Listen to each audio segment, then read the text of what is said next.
자비의 법관으로 유명했던 프랭크 카프리오 씨가 열흘 전 지난 8월 21일 세상을 떠났습니다. 비록 가톨릭 신자이지만 그는 예수님과 믿음을 공개적으로 고백했고 기도의 능력을 믿는다고 그는 공개적으로 자주 고백했던 사람입니다. 그가 자비롭게 재판하는 장면들이 TV 방영되면서 많은 사람들에게 감동을 주기도 했습니다. 짧은 영상 보시고 말씀을 이어가겠습니다. Just really having a tough time, Your Honor. I think we can all express our sympathy to you. I don't care what you came in for today. I was going to dismiss it. Can I give you a hug? Come on up here. Just 3 of the many examples of Judge Frank Caprio's kindness. Well, it makes me feel good. The judge who died Wednesday now being celebrated online, with fans recirculating the most touching moments from his courtroom series, Caught in Providence. My father, an immigrant, taught me to be respectful and to be understanding and compassionate with people. My explanation to those tickets, I dealt with a domestic violence relationship. I ate a lot of those ways, running away from somebody that used to chase me with my daughter. This young mom had 9 traffic violations, but after explaining her situation, Judge Caprio significantly reduced her fines. So you're going to owe $125. Okay? Can I give you a hug? Come on up here. The judge, who served in the Army National Guard, of course had a soft spot for fellow veterans. This gentleman, who served in World War II, was 100 years old when he arrived for his court date for running a red light. So we want to honor you and thank you for your service, for your bravery, and for your contributions to this country. And this case is dismissed. I mean, I don't care what you came in for today. I was going to dismiss it. Thank you, sir. And if I couldn't dismiss it, we'd pay it. We certainly weren't going to have you pay for it. Thank you. And that message has resonated around the world. And so I am so appreciative just that message is recognized. For those who fell on hard times, the judge was especially sensitive.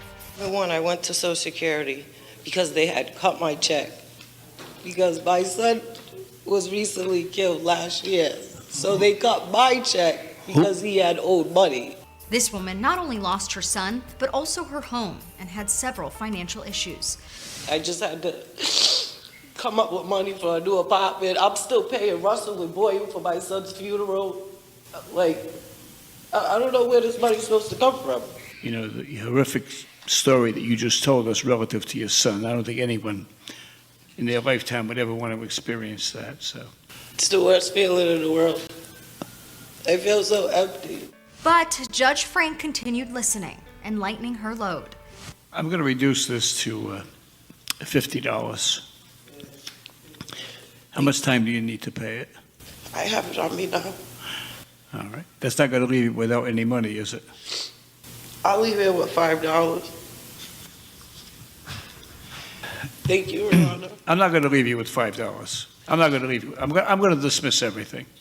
Caprio's courtroom was often a place full of tears, but he had a way of turning frowns upside down. What are you nervous about? Everything. I've never been to court. Okay. Am I making you nervous? I'm so sorry. No. I'm not trying to make you nervous. His main message, pay it forward and help others. You have to help somebody else. Yes, Your Honor. There are an awful lot of people out there who have similar problems, and you are going to be in a situation to help them. Don't forget them. Judge Caprio died Wednesday at 88 after battling pancreatic cancer. 여러분, 법정에서 여러 가지 눈물들을 우리는 보았습니다.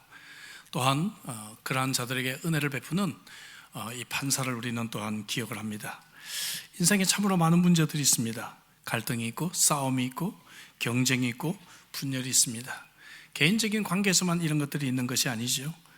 사회적으로 또 좀 더 확장하면 국가 간의 전쟁이 있습니다. 왜 세상에 이런 많은 문제들이 있을까? 그것은 우리가 지난번 창세기 3장을 강해한 대로 세상에 죄가 들어왔기 때문입니다. 인간이 타락함으로 세상이 죄로 물들었고 그 배후에 사탄이 있다는 것을 말씀을 드렸습니다. 사탄의 의도는 무엇입니까? 사탄은 우주를 섭리하시는 하나님을 몰아내고 자신이 피조물들에게 영광을 받으려고 하는 것입니다. 그것이 실패하자 피조물 중에서 가장 위대한 그러한 인간을 유혹해서 하나님이 아닌 자신을 따르려고 한 것입니다. 그의 의도는 불행하게도 성공했고 세상에 죄가 들어왔습니다. 여러분, 성경의 많은 이야기 중에 가장 중요한 장을 한 장 꼽으라고 한다면 어디를 꼽겠습니까? 창세기 3장입니다.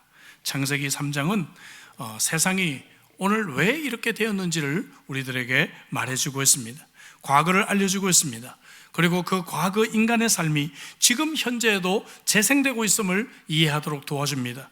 나아가 이 문제가 어떻게 해결될 수 있는지 희망의 미래를 깨닫게 해주는 것이 창세기 3장입니다. 지난번 창세기 3장 앞부분을 강의하면서 인간의 타락에 대한 말씀을 함께 생각해 보았습니다. 아담과 하와가 하나님으로부터 도망가는 이야기도 생각해 보았습니다. 오늘은 9절부터 15절입니다. 여기서 우리는 최초의 복음을 듣게 됩니다. 오늘 재판관 이야기로 설교를 시작했는데요, 먼저 인류 최초의 재판 이야기가 본문에 나오고 있습니다. 죄인을 심판할 때 어떻게 재판하는가? 처음에는 죄인을 소환합니다. 그 다음에는 신문을 하고 그에 대한 언도를 하는 것을 보게 됩니다. 먼저 하나님은 범죄하고 숨은 죄인을 심판하기 위해 찾아오십니다. 모든 재판 과정이 그렇듯이 아담과 하와를 소환하고 계십니다. 먼저 어떻게 소환하나요? 9절 볼까요? 여호와 하나님이 아담을 부르시며 그에게 이르시되 내가 어디 있느냐라고 묻고 있습니다. 하나님은 그들이 지은 죄를 인정하도록 유도하고 계시는 것이죠. 매우 인격적으로 접근하십니다. 그들은 아마 이 죄를 짓고 난 뒤에 계속 숨어 있고 싶어 했을 것입니다. 그러나 하나님의 강력하고 주권적인 부르심 때문에 하나님 앞에 나올 수밖에 없었습니다. 사랑하는 우리 형제자매 여러분, 우리도 마지막 때에 하나님의 나팔이 모든 사람을 소환한다는 것을 알고 있습니까? 그러면은 모든 사람들이 아담과 하와와 같이 하나님 앞에 나와야 하는 것입니다. 예레미야 16장 16절에서 17절은 매우 흥미롭게 표현하고 있습니다. 여호와의 말씀이니라, 보라 내가 많은 어부를 불러다가 그들을 낫게 하고, 우리를 부른다는 말이에요. 또 그 후에 많은 포수를 불러다가 그들을 모든 산과 모든 언덕과 바위 틈에서 사냥하게 하리니, 이런 표현을 통해서 우리를 모두 불러올 것이다 말합니다. 17절에 이는 내 눈이 그들의 행위를 살펴보므로 그들이 내 얼굴 앞에서 숨기지 못하며 그들의 죄악이 내 목전에서 숨겨지지 못할 것이라고 말씀하고 있습니다. 계시록 20장 12절 13절에서도 죽은 자들이 자기 행위를 따라 책에 기록된 대로 심판을 받을 것임을 말하고 있고, 또한 나가서 13절에도 각 사람이 자기의 행위대로 심판을 받을 것을 우리들에게 말하고 있습니다. 우리 모두가 하나님의 심판대 앞에서 소환될 그날이 있게 될 것을 성경은 말하고 있는 것이죠. 옆 사람과 같이 한번 인사해 보겠습니다. 내가 어디 있느냐? 하나님이 내가 어디 있느냐 이렇게 부르고 계시는 것입니다. 재판의 두 번째 단계는 신문입니다. 신문 11절 13절 이르시되 누가 너의 벗었음을 내게 알렸느냐? 내가 내게 먹지 말라 명한 그 나무 열매를 내가 먹었느냐? 또 13절에서도 내가 어찌하여 이렇게 하였느냐? 이렇게 자백을 이끌어내기 위한 신문을 합니다. 근데 우리가 알듯이 아담과 하와는 죄를 변명하고 남에게 책임을 전가시키면서 죄를 더욱 크게 만들고 말았습니다. 아담은 하와에게, 하와는 뱀에게 책임을 돌렸습니다. 결국 그것은 하와를 주신 하나님을 원망하고 뱀을 만드신 하나님을 원망하며 하나님께 그 책임을 돌리는 것입니다. 1997년에 부산 교도소를 탈옥하고 2년 6개월 동안 전국을 도망다녔던 신창원이라고 하는 죄수를 기억하는 분들이 계실 것 같아요. 그가 경찰에 잡힌 후에 이런 말을 했습니다. 지금 나를 잡으려고 군대를 동원하고 엄청난 돈을 썼는데 나 같은 놈이 태어나지 않는 방법이 있다. 내가 초등학교 때 선생님이 너는 정말 착한 놈이다 그러면서 머리에 한 번만 쓰다마 줬으면 내가 여기까지 오지 않았을 것이다. 초등학교 5학년 때 선생님이 이 나쁜 놈 돈 안 가져왔는데 뭐하러 학교 와? 빨리 꺼져! 라고 소리를 쳤는데 그때 마음속에 악마가 생겼다. 그렇게 그는 말을 했습니다. 물론 어느 정도 이해할 수 있는 말입니다. 하지만 여러분, 그 시절에 학교 다니면서 선생님에게 그런 말 안 들어본 사람이 몇 명이나 있을까요? 그죠? 그 당시에 선생님들은 다 그렇게 정말 아이들에게 욕하고 심지어 억울하게 매도 맞으면서 학교를 다녔습니다. 그러면 그런 사람들이 다 범죄자가 돼야 되는 것입니까? 여러분, 오늘 많은 사람들이 내가 지은 죄를 환경 탓으로 돌립니다. 부모를 좀 잘못 만났으면 내가 이러지 않았을 것이라고 생각합니다. 혹은 내가 남편을 잘못 만나서 아내를 잘못 만났다고 생각합니다. 혹은 정신질환, 혹은 심리학적인 문제로 책임을 회피하고 있습니다. 그러나 사랑하는 성도 여러분, 우리의 죄를 정직하게 고백할 때 이 죄의 문제는 해결될 수 있음을 우리는 믿습니다. 이제 하나님께서 인도하실 차례입니다. 죄의 출발점인 뱀부터 하나님께서 시작하십니다. 14절 볼까요? 14절 보니까 여호와 하나님이 뱀에게 이르시되 내가 이렇게 하였으니 내가 모든 가축과 들의 모든 짐승보다 더욱 저주를 받아 배로 다니고 살아있는 동안 흙을 먹을지니라, 이렇게 이야기합니다. 여러분, 이것은 사탄이 이용한 그 뱀, 그죠? 뱀이라고 하는 그러한 피조물에게 해당하는 저주였습니다. 제가 지난번에 말씀드렸다시피 아마도 뱀이 처음 창조됐을 때는 정말 어쩌면 인간 다음으로 멋진 모습으로 창조되지 않았을까 생각합니다. 그래서 여자를 유혹하기에 가장 적절한 그러한 모습이었을 것입니다. 만약에 타락하지 않았다면, 말씀드렸죠? 오늘날 여성분들이 뱀을 너무너무 사랑하시고 이 뱀을 한 마리씩 데리고 쇼핑도 가시고 이 뱀과 함께 여행도 떠나시고 하지 않았을까, 그렇게 생각을 합니다. 그런데 이 뱀이 이렇게 사탄의 도구가 되어서 저주를 받음으로 말미암아 지금과 같은 형태가 되고 모두가 두려워하고 모두가 기피하는 그러한 존재가 되었을 것이다 하는 것입니다. 하나님은 또 두 번째 언도를 하십니다. 이 뱀의 배후에 있었던 사탄에 대한 하나님의 그러한 언도가 있습니다. 이 사탄은 여자의 후손에게 머리를 상하는 결정적인 패배를 당하게 될 것이다 이거죠. 그리고 난 뒤에 이제 아담과 하와에게 이 벌을 언도하셔야 돼요. 유죄를 선언하시고 벌을 언도하셔야 되는데 오늘 본문에 보면 유죄 선언이 없습니다. 그리고는 갑자기 이 언도를 연기하십니다. 물론 나중에 약간의 심판이 따라옵니다. 우리는 다음 주일날 이 말씀을 생각해 볼 것입니다. 그러나 그 전에 하나님께서 이 벌을 멈추시고 갑자기 놀라운 호의와 자비를 베풀어 주십니다. 이것이 방금 읽은 15절 읽어보겠습니다. 15절 다 같이 읽습니다. 다 같이. 내가 너로 여자와 원수가 되게 하고 내 후손도 여자의 후손과 원수가 되게 하리니 여자의 후손은 내 머리를 상하게 할 것이요 너는 그의 발꿈치를 상하게 할 것이니라. 자, 무슨 말입니까? 사탄에게 지금 언도를 내리시는데 여자의 후손을 말합니다. 여러분, 세상에 있는 사람들은 남자의 후손이라고 합니다. 우리는 아버지의 성을 따라갑니다.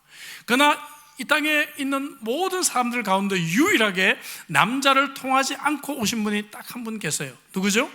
예수 그리스도. 그래서 이 15절 말씀은 예수 그리스도가 이 땅에 오셔서 우리를 구원해 주실 것에 대한 최초의 복음의 말씀이 됩니다. 원시 복음이다, 그렇게 우리가 표현을 합니다. 그래서 여러분, 이 말씀 속에서 아담과 하와에게 희망의 빛이 비춰오는 것입니다. 하나님은 그들에게 이 죄를 언도하시기 전에 먼저 이러한 희망의 빛을 우리들에게 주고 있습니다. 예수님 안에서 희망이 있다는 것입니다. 저와 여러분들도 마찬가지죠. 우리의 죄가 그리스도에 의해서 해결되지 않는 한 우리는 여전히 하나님의 심판 아래에 놓여 있게 되는 것입니다. 로마서 3장 10절부터 12절을 볼까요? 기록된 바 의인은 없나니 하나도 없으며 깨닫는 자도 없고 하나님을 찾는 자도 없고 다 치우쳐 함께 무익하게 되고 선을 행하는 자는 없나니 하나도 없다고 했습니다. 뉴스를 읽을 때마다 여러분 느끼지 않았어요? 세상이 이렇게 악하고 세상이 이렇게 죄가 많은 것을 우리는 알게 되는 것입니다. 이것이 우리의 모습입니다. 19절에 우리가 알거니와 무릇 율법이 말하는 바는 율법 아래에 있는 자들에게 말하는 것이니 이는 모든 입을 막고 온 세상으로 하나님의 심판 아래에 있게 하려 함이라 했습니다. 변명의 여지가 없습니다. 이렇게 하나님의 심판 아래에 놓인 우리들에게 하나님은 유죄를 선고하지 아니하시고 사망을 연기하시고 우리에게 구원자를 보내주셔서 은혜를 베풀어 주십니다. 하나님은 그 값을 수천 년 연기하시고 수천 년 뒤에 바로 이 땅에 오실 예수 그리스도의 십자가를 통해서 그 값을 치르게 하신 것입니다. 할렐루야. 여러분 기억하십니까? 구약의 모든 메시지의 주제는 메시아가 오신다는 거예요. 메시아가 오신다, 메시아가 오신다. 근데 말씀드린 대로 15절은 그 첫 번째 예언의 말씀입니다. 그리스도가 승리하게 될 것에 대한 위대한 예언의 말씀을 하고 있는 것입니다. 그리스도의 승리에 대한 말씀은 먼저 그리스도와 사탄에 대한 말씀으로 시작이 됩니다. 15절 말씀을 다시 읽겠습니다. 내가 너로 여자와 원수가 되게 하고 내 후손도 여자의 후손과 원수가 되게 하리니 여자의 후손은 내 머리를 상하게 할 것이요 너는 그의 발꿈치를 상하게 할 것이라 했습니다. 사탄은 예수 그리스도를 해하기 위해 노력했고 십자가에 못 박는 정도로 발꿈치를 상하게 할 것이지만 예수님은 사탄의 권세를 완전히 물리치는 머리를 상하게 하는 그러한 승리를 거두게 될 것입니다. 재판 얘기 오늘 많이 나오는데요, 어느 절도범이 재판을 받고 있는데 판사가 보니까 분명 이게 유죄인데 증거가 부족하단 말이에요. 증거가. 그래서 판사가 피고에게 묻습니다. 피고, 제가 만약 무죄를 선고하면 그 훔친 돈은 어떻게 하시겠습니까? 그랬더니 벌떡 일어나서 피고가 말합니다. 판사님 감사합니다. 만약 그렇게만 해주신다면 제가 3천만 원을 훔쳤는데 1,000만 원은 판사님께 드리고 1,000만 원은 변호사님께 드리고 1,000만 원만 제가 하겠습니다. 결국 유죄가 입증이 되어서 감옥에 가고 말았습니다. 여러분, 사람들이 자기의 죄를 입증하지 않아요. 자기의 죄를 고백하지 않습니다. 사탄은 예수님이 실패하도록 예수님을 죽이기 위해 많은 노력을 기울입니다. 마리아가 잉태했을 때 요셉을 통해서 가만히 끊도록 유도를 합니다. 또한 헤롯 왕을 움직여가지고 2살 아래의 남자아이를 모조리 죽게 합니다. 그러나 하나님은 아기 예수가 애굽으로 피난 가도록 하셨어요. 피난 갈 때 돈이 필요하겠죠. 그러니까 저 동방에서 박사들이 와서 황금을 줍니다. 황금을. 제 생각엔 그 황금을 그때 다 썼을 것 같아요. 피난 가면서 피난 자금으로 쓰지 않았을까 그렇게 생각합니다. 하나님의 지혜는 이처럼 놀라운 것입니다. 여러분, 예수님이 공생애를 시작하실 때 사탄은 3가지 시험을 가지고 예수님을 넘어뜨리려고 했지만 예수님은 말씀으로 물리치셨습니다. 나사렛 사람들을 선동해가지고 예수님을 배랑에서 밀어서 죽이려고 했습니다. 예루살렘 사람들을 선동해가지고 돌로 예수님을 쳐 죽이려고 했습니다. 결국 예수님을 십자가에 못 박게 됩니다. 이러한 사탄과 그리스도의 이 싸움과 이 긴장과 갈등이 계속해서 역사 속에서 일어났다는 것이죠. 예수님 십자가에서 못 박혔을 때 사탄은 박수를 쳤을 것입니다.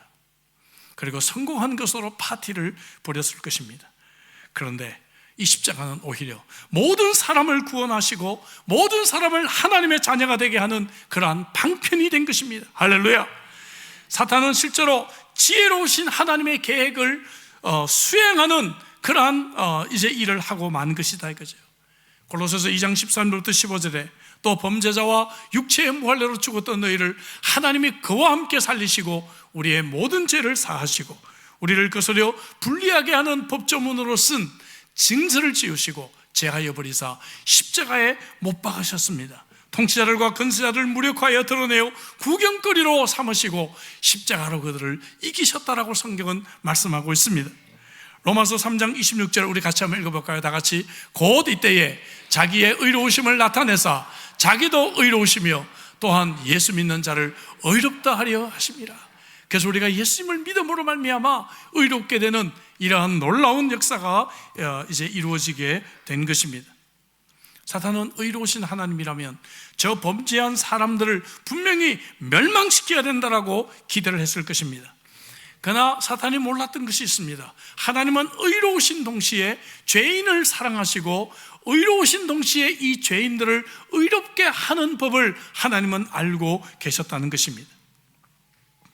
그래서 조나단 에드워드, 옛날 시대에 위대한 부흥을 가져왔던 인물이죠. 그는 사탄을 가리켜서 가장 위대한 얼간이다, The greatest idiot, 가장 바보다 이렇게 표현을 했습니다. 왜냐하면 자기의 모든 잔꾀를 동원해서 예수님을 어떻게든지 죽이려고 노력을 했지만 오히려 십자가는 하나님께서 모든 인류를 구원하는 방편이 되었기 때문입니다. 사랑하는 성도 여러분, 우리에게도 이런 승리가 주어진 줄로 믿습니다. 하지만 이 땅에 살고 있는 동안에는 여전히 우리는 싸워야 합니다. 육신의 몸을 입고 죄 많은 세상 속에 우리가 있기 때문에 여전히 사탄과의 싸움이 있습니다. 그래서 바울 사도는 로마서 16장 20절에서 평강에 하나님께서 속히 사탄을 너희 발 아래에서 상하게 하시리라고 그렇게 인사를 했습니다. 언젠가는 우리는 승리할 것입니다. 그러나 지금은 우리가 아직 싸워야 될 길이 남아있어요. 이때도 하나님께서 사탄을 우리 발 아래에서 상하게 하시는 그날을 바울은 인사했습니다. 여러분, 이것을 위해 기도하시기를 바랍니다. 이것이 우리의 기도의 제목이 되고 우리의 소망이 되시기를 주의 이름으로 축복합니다. 그리스도의 승리에 대한 예언의 말씀은 또한 그리스도와 아담을 비교 대조하면서 메시지들을 이어가고 있습니다. 특별히 로마서 5장과 고린도전서 15장의 핵심 메시지가 바로 첫째 아담과 둘째 아담입니다. 로마서 5장 14절을 볼까요? 그러나 아담으로부터 모세까지 아담의 범죄와 같은 죄를 짓지 아니한 자들까지도 사망의 왕노로 다나니 아담은 오실 자의 모형이라. 어떤 사람은 억울하다고 생각합니다. 아니, 내가 태어나기도 전에 아담이 죄를 지었는데 그게 왜 나한테 이렇게 영향이 되고 왜 기독교는 원죄를 말하지? 그렇게 말합니다. 5장 17절 17절에 한 사람의 범죄로 말미암아 사망이 그 한 사람을 통하여 왕노로 하였은즉 더욱 은혜와 의의 선물을 넘치게 받는 자들을 한 분 예수 그리스도를 통하여 생명 안에서 왕노릇 하시리라 말씀하고 있습니다. 그런즉 한 범죄로 많은 사람이 정죄에 이른 것 같이 한 의로운 행위로 말미암아 많은 사람이 의롭다 하심을 받아 생명에 이르렀니라 말씀하고 있는 것이죠. 부장판사를 하다가 변호사 개업한 분의 이야기를 들어본 적이 있습니다. 참 굉장히 의미 있게 얘기를 들었는데요, 판사를 할 때는 죄인만 보였는데 변호사를 하니까 사람이 보이더라는 거예요. 사람이. 예? 그리고 비록 나쁜 죄를 지었지만 그 가족이 울고 있는 것이 보이더라는 거예요. 변호사로 교도소에 가서 이 재소하고 함께 오랫동안 얼굴을 맞대고 이야기를 하다 보니까 마음이 흘러가더래요. 마음이. 예? 그래서 내가 다시 판사를 한다면 예전과 같이 하지 않을 것이다. 예? 명절이면 이왕이면 그 전에 석방시켜주는 배려도 할 것 같다. 높은 의자에 앉았을 때는 크게 보이질 않았는데 이제 내가 변호사가 되니까 그것이 보인다. 여러분, 이것이 바로 은혜가 아니겠습니까? 여러분, 정말로 하나님은 바로 우리의 변호사가 되어주셔서 우리의 이 죄인된 것을 깨닫게 하시고 우리의 편이 되어주셔서 우리를 구원해 주신 것입니다. 아담은 죽음을 가져왔지만 그리스도는 생명을 가져왔습니다. 아담은 유죄 판결을 받았지만 그리스도는 의로운 판결을 가져왔습니다. 이 모든 것이 대표성의 원리에 의한 것입니다. 우리가 아담이 우리의 대표가 된 것처럼 그리스도가 우리의 대표가 된 것이죠. 로마서 5장 19절을 같이 한번 큰 소리로 읽어보도록 하겠습니다. 로마서 5장 19절 다 같이. 한 사람이 순종하지 아니함으로 많은 사람이 죄인 된 것 같이 한 사람이 순종함으로 많은 사람이 의인이 되었다라고 말씀하고 있습니다. 고린도전서 15장 22절 또 읽습니다. 다 같이. 아담 안에서 모든 사람이 죽은 것 같이 그리스도 안에서 모든 사람이 삶을 얻으리라 했습니다. 그리스도와 아담에 대한 말씀은 나아가 언약 신학의 기초가 되었습니다. 하나님이 아담과 맺으신 언약은 행위 언약입니다. 무슨 말인가 하면 아담이 죄를 짓지 않는 한 하나님의 축복이 이어집니다. 그런데 아담이 죄를 지으면서 하나님의 그 축복이 끊어지게 된 것이죠. 행위대로 언약을 하신 것입니다. 그러나 하나님께서 그리스도를 통해서 맺으신 언약은 은혜 언약입니다. 우리의 조건에 상관없이, 그렇죠? 우리가 어떤 죄인이든지 상관하지 않고 우리에게 베풀어 주시는 그러한 은혜인 줄로 믿습니다. 우리는 말씀드린 대로 인간의 대표인 아담과 함께 타락하고 사망의 심판에 직면하게 되었습니다. 그러나 하나님은 그리스도를 통해 은혜의 언약을 주셔서 이제 둘째 아담으로 대표하는 그리스도를 통해 우리를 구원받게 하신 것입니다. 성경을 먼저 볼까요? 로마서 5장 15절 16절. 곧 한 사람의 범죄를 인하여 많은 사람이 죽었은즉 더욱 하나님의 은혜와 또한 한 사람 예수 그리스도의 은혜로 말미암아 선물은 많은 사람들에게 넘쳤다라고 하고 있습니다. 로마서 3장 24절에서도 그리스도 예수 안에 있는 속량으로 말미암아 하나님의 은혜로 값없이 의롭다 하심을 얻은 자가 되었습니다. 28절에 그러므로 사람이 의롭다 하심을 얻은 것은 율법의 행위에 있지 않고 믿음으로 되는 줄 우리가 인정한다고 했습니다. 제가 질문을 제기했듯이 사람들은 왜 아담이 죽은 것 때문에 내가 벌을 받아야 되는 것인가? 왜 우리는 원죄 때문에 우리는 벌을 받아야 되는 것인가? 왜 우리 후손들에게 영향을 주는지에 대해서 의문을 품습니다. 우리는 억울하게 생각합니다. 하나님은 독단적이고 잔인하다고 생각합니다.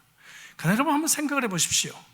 만약에 우리가 아담 안에서 심판을 받지 않으면 우리는 우리 각자의 죄에 대해서 심판을 다 받게 될 것입니다. 아담은 그가 지은 한 가지 죄 때문에 심판을 받았어요. 근데 우리가 아담 안에서 심판을 받지 않으면 우리가 하나님 앞에서 우리의 모습 그대로 우리가 지은 모든 죄로 인하여 심판을 받게 될 것입니다. 그렇다면 여러분, 아담 안에서 심판을 받으시겠습니까? 아니면 여러분 각자 지은 죄를 가지고 하나님 앞에 서서 심판을 받으시겠습니까? 우리는 분명히 아담 안에서 심판을 받는다고 우리는 말할 것입니다. 또한 나아가서 여러분, 하나님께서는 이 아담을 인류를 대표하게 하시는 이 대표성 때문에 예수 그리스도를 인류의 대표로 삼으셔서 이 대표성으로 말미암아 우리 인류를 구원하시게 된 것입니다. 우리가 아담과 연합되어 죄인이 되었지만 그리스도와 연합되어 구원을 받고 의인이 되는 이러한 하나님의 신비한 방법이 바로 여기에 있는 것입니다. 그래서 우리는 아담 때문에 우리가 불평할 것이 아니라 그리스도 때문에 감사하는 삶을 살아야 될 줄로 믿습니다. 나아가 이 언약은 단지 우리를 죽음에서 건진 정도가 아니라 우리를 상속자가 되는 축복을 주셨습니다. 로마서 8장 17절에 자녀이면 또한 상속자, 곧 하나님의 상속자요 그리스도와 함께한 상속자니 우리가 그와 함께 영광을 받기 위하여 고난도 함께 받아야 할 것이니라 했습니다. 베드로전서 1장 4절에는 썩지 않고 더럽지 않고 쇠하지 아니하는 유업을 있게 하신다고 했습니다. 하늘에 우리를 위해서 간직하신 것이라고 말씀하고 있습니다. 그래서 우리는 하늘에서 유업을 얻을 것이 많아요. 여러분 부자십니까? 별로 부자 인정 안 하시네요. 제가 말씀드렸잖아요. 호주에서 연봉 5만 불만 돼도 세계에서 0.1% 안에 드는 부자입니다. 여러분 몰랐죠? 모르셨어요? 옆에 있는 분 한번 인사해 주시죠. 와, 대단한 분이시네요. 우리는 0.1% 안에 드는 부자들이에요. 그런데 이거하고는 비교할 수 없는 하늘의 놀라운 기업을 우리에게 주신다고 말씀하고 계십니다. 할렐루야. 우리는 그러한 자들이에요. 아담은요 고작 지구의 한쪽 모퉁이 동네 한쪽을 다스렸어요. 그러나 우리는 온 천지를 다스리고 그리스도와 함께 온 우주를 지배하는 그러한 왕노릇하게 우리는 될 것입니다. 할렐루야. 아담이 죄를 범했을 때는 영의 상태에서 마이너스 100까지 내려갔다고 생각해 봅시다. 그런데 하나님이 우리를 구원하신 것은 영에서 우리를 100으로 올리신 것이 아니라 마이너스 100의 상태에서 우리를 플러스 100으로 올리신 것입니다. 할렐루야. 그래서 로마서 5장 20절 21절이 율법이 들어온 것은 범죄를 더하게 하려 함이라. 그러나 죄가 더한 곳에 은혜가 더욱 넘쳤나니. 이런 죄와 타락을 경험했기 때문에 우리는 더 하나님의 은혜를 깨닫는 것입니다. 죄가 더한 곳에 은혜가 더욱 넘쳤다. 유다서 1장 24절의 축복의 말씀입니다. 능히 너희를 보호하사 거침이 없게 하시고 너희로 그 영광 앞에 흠이 없이 기쁨으로 서게 하실 것이라고 말합니다. 이때 기쁨을 한번 생각해 보십시오. 네? 여러분, 우리가 얼마나 부족했고 얼마나 죄인인 상태였는데 예수 그리스도께서 우리를 의롭다 하시고 하나님 앞에 서는 그날에 얼마나 큰 기쁨이 있을까? 상상이 되십니까, 여러분? 예?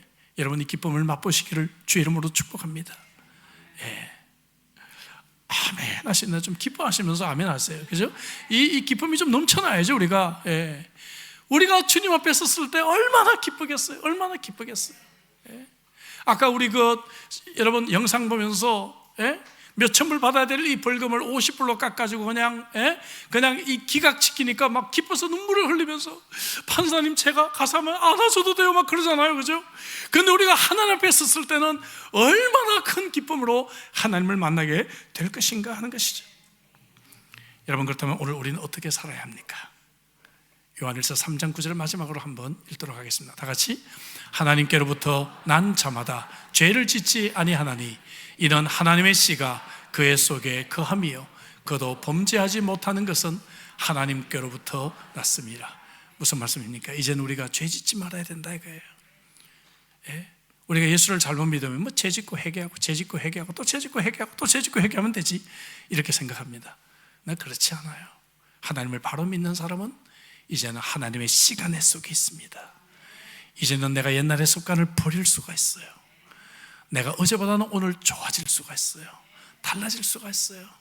내가 이제 알코올 끊을 수 있고 내가 도박 끊을 수가 있고 내가 아빠로서 좀 더 내가 달라질 수가 있고, 내가 아내로서 좀 더 달라질 수가 있습니다. 내가 이제 좀 더 하나님의 자녀답게 살아갈 수가 있는 것입니다.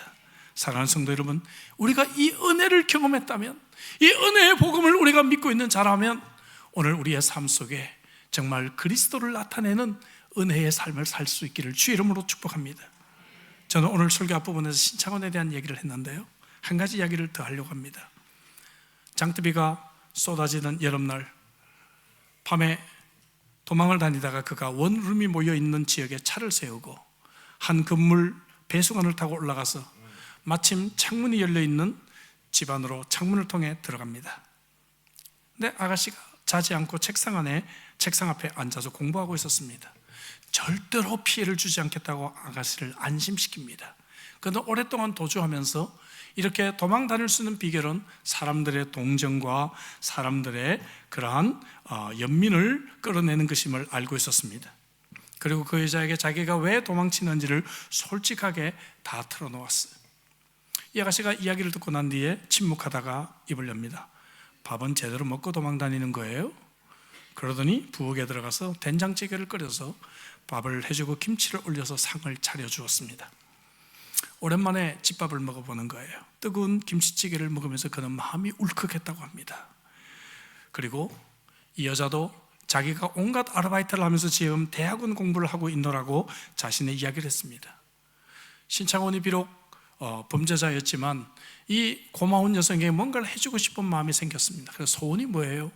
물으니까 이 아가씨가 한번 돈방석에 앉아보는 거예요, 그러는 거예요. 신창원이 밖에 나가서 세우던 차 트렁크를 열고 돈가방을 들고 올라옵니다. 그 가방에는 돈이 가득 현금이 들어있었습니다. 이 가방을 이 아가씨에게 건네니까 이 아가씨가 돈을 다 꺼내가지고 실제로 바닥에 펴가지고 그 위에 앉아보는 거예요. 돈방석에 앉게 됩니다.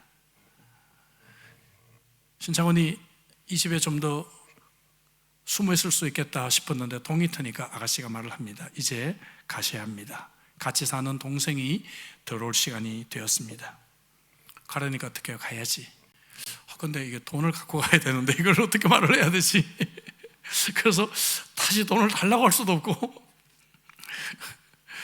쭈삣쭈삣하면서 그냥 포기를 하고 가려고 하는데 이 아가씨가 가방에 돈을 다 담아서 가방을 건네줍니다. 저는 이런 돈 필요 없습니다. 가져가세요. 저는 하나님을 믿는 사람입니다. 밥을 차려준 것은 하나님이 아무 쓸모없는 정말 죄인인 나 같은 사람에게 베푸신 그 은혜를 저는 알기 때문이에요.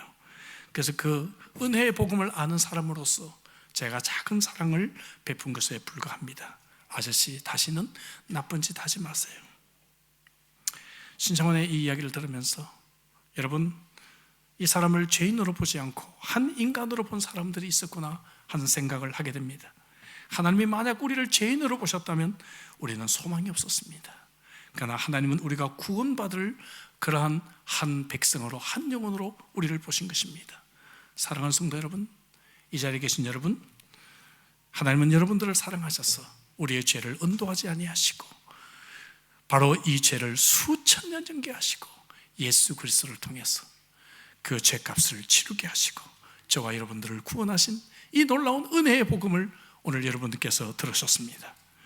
여러분, 이 은혜에 감격하며 남은 인생 사시기를 주의 이름으로 축복합니다.